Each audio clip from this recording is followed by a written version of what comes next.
Hi, this is Amanda from Berroco, and I'll be demonstrating how to fix a dropped stitch. The yarn I'm using for this sample is Berroco Vintage. Now I've created a scenario here where I was knitting across this row and I was ready to knit the next stitch when suddenly it fell off my needle and ran a little bit. And now the loop is down here. So now I'm going to demonstrate how we would fix this and get this loop back up to the top where it belongs. For correcting dropped stitches, my favorite tool to use is a crochet hook. I find these easier and faster than trying to do it with a pair of knitting needles, so I always use a hook. And what I'm going to do is insert my hook from the front to the back through the top stitch, the last stitch that hasn't run yet, so that I have that on there. And now it's not going to run any further because my hook is going to prevent it from doing so. So now that I have that safe, when I look at the strands running behind, I can see 4 strands.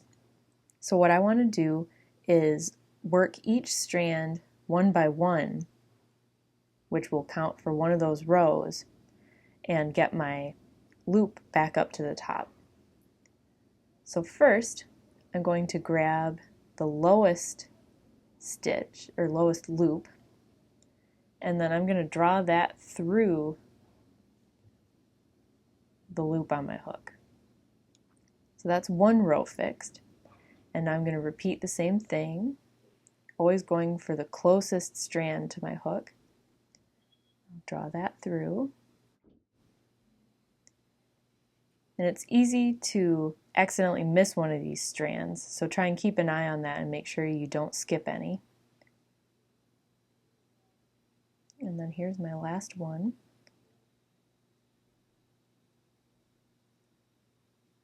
So now I can slip this stitch back onto my needle and everything is ready for me to knit. So that's how to correct a drop stitch on the knit side.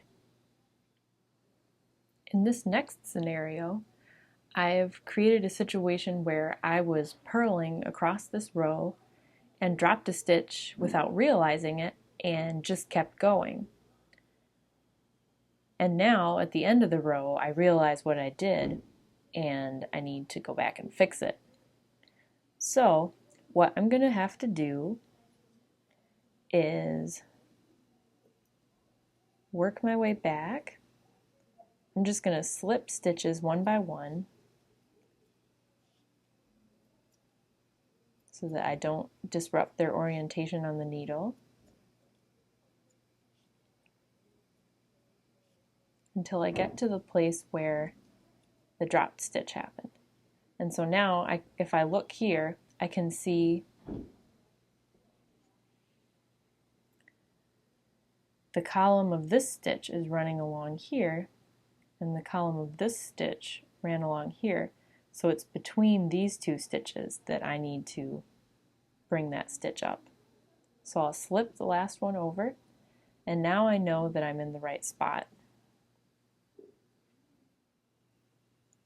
The first thing to do is to locate the last intact stitch, the last one that hasn't run. And so that's this one down here. And what I'm going to do is insert my hook into that loop and just kind of yank it around a little bit so that it will open up and I don't have to worry about it running right now. And because I'm on the purl side of the fabric and I need to work purl stitches all the way up this, I'm going to do it a little differently than I did for the knit side. So what I need to do is locate the first strand of the next row that I'm going to have to correct and move that to the front of my loop. And then I'm going to insert my hook through the loop from the back to the front. Oops. And now I'm going to grab that first strand and pull it back through. So I'm going to keep repeating this process. I'm going to put my loop in the back and the next strand in front. and then use my hook to draw that strand back through my loop.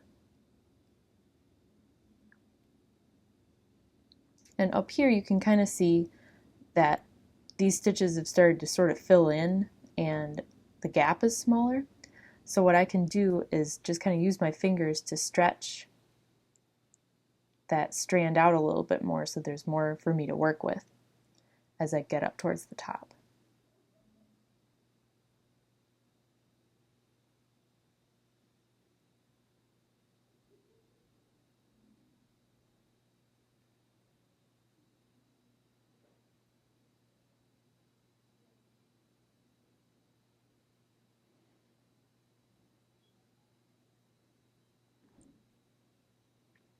Now I'm up to the very last strand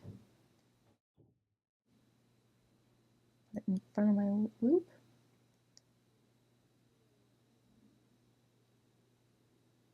And pull it through. Then I can hang that back on my needle.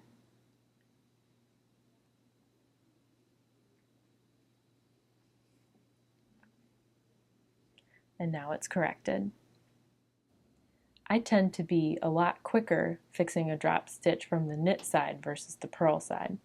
So even if the purl side happens to be the right side of my fabric, if I have dropped a stitch and I want to fix it quickly, a lot of times what I'll do is just flip it so that the knit side's facing me, correct the dropped stitch, and then flip it back around and continue working with the purl side facing me.